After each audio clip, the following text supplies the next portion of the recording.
2021.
Alright guys, so unfortunately didn't have the next part on video, but basically after that run the 37 actually spun a bearing and started to knock, which we weren't really surprised. It was 770 wheel on a stock block with like over 140,000 miles on it, so what can you do, right?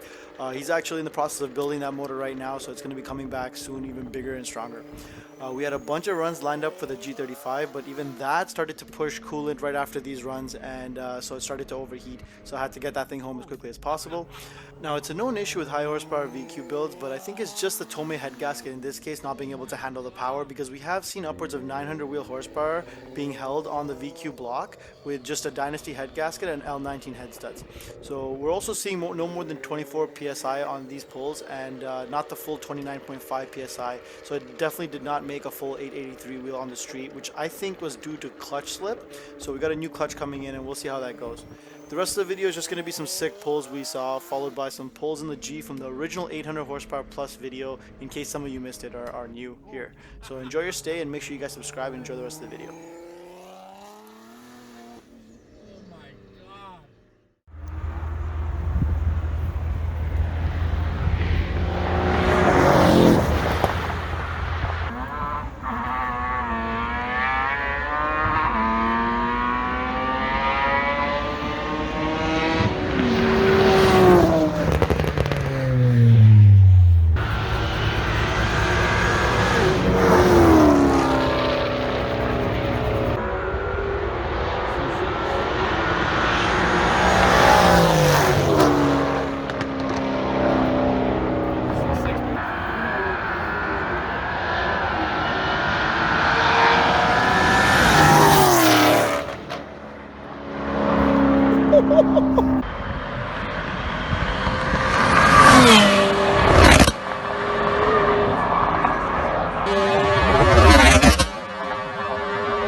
Thank you guys so much for watching. Make sure to check out my other videos of the G and AMG. I also drop videos of all kinds of other epic builds that you do not want to miss. Don't forget to hit that subscribe button and hit that bell with the notification so you know exactly when I drop a video. See you next time.